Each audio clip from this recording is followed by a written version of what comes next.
Përshëndetje miq, uroj të jeni mirë dhe mirë se erdhët në kanalin tim. Për ju që më dëgjoni për herë të parë, unë jam Mandalina nga sofra ime. Sot kam përgatitur këtë recetën turke, në fakt, receta origjinale është e tyre dhe duhet ta themi këtë, katmer apo byrek, mund ta quani si të dëshironi, por bëhen vërtet shumë të shijshëm. Të paktën një herë të vetme duhet ta provoni patjetër.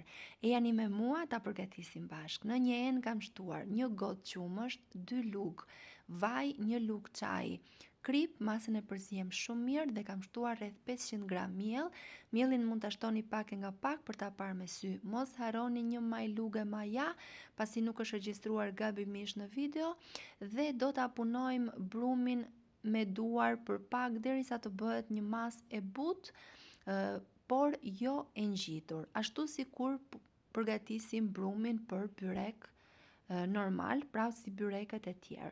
Pasi e kemi gati masën, e mbulojmë dhe lëm të pushoj për 30 minuta. Në fakt, sa më shumë të pushoj, aq më mirë është.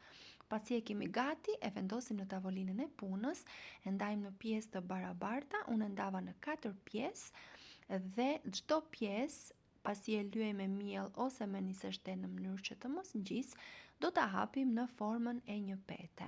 Do veprojmë kështu me të gjitha pjesët që kemi ndarë brumin. Masa që unë kam përgatitur e ndava në 4 pjesë, por ju mund ta ndani në sa pjesë të dëshironi, pra varet edhe nga masa që do përgatisni, sepse mbase do përgatisni më shumë byrek se sa që kam përgatitur unë.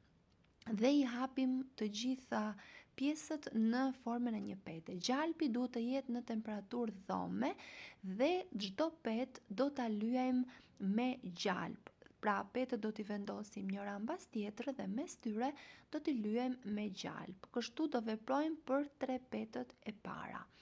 Dua t'ju kujtoj se nëse jeni i ri në kanalin tim, ju ftoj të jidhni një sy recetave të mia dhe nëse ato ju pëlqejnë, mos harroni të bëni subscribe dhe të shtypni butonin e zilës. Kështu do njoftoheni për çdo recetë të re të postuar. Çdo ditë postohet nga një recetë. Recetat e mia janë të thjeshta, të shpejta dhe mund t'i përgatisni mjaft lehtë në kuzhinën tuaj. Në petën e 4 nuk kam vendosur gjalp, por kam shtuar djathë të shkrirë. E kam hapur shumë mirë në të gjithë sipërfaqen dhe pasi e kam hapur, e kam palosur në këtë mënyrë në të 2 pjesët anash, po kështu edhe në pjesën tjetër. Kam vendosur edhe pak gjalp në mënyrë që të mos ngjisin petët me njëra tjetrën. Ja kështu. Gjalpi është ai që do bëj që petët në fund të hapen shumë mirë dhe të jenë të holla. Do ta mbledhim në formë cilindrike, kështu si po shihni në video, në formë roloje, dhe do ta presim në pjesë të barabarta. Keni parasysh që çdo pjesë do të jetë një byrek. Dhe pasi e kemi prerë të gjithë, çdo pjesë do ta hapim në madhësinë e një dore, jo shumë të holla, me kujdes, duke shtuar pak miell ose nisështet, çfarëdo lloj të përdorni ju, dhe do t'i pjekim në një tigan që nuk ngjit, të lyer her pas here me pak vaj.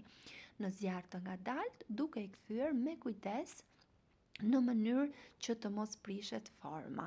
Në përfundim, sipërfaqen e lyejmë me gjalp, kështu do qëndrojnë më të buta dhe ka një shije, o zot, e gjithë shtëpia u aromatizua, edhe djali im që bën naze për byrekët e shtëpisë, këta i konsumoj pa i bërë naze fare.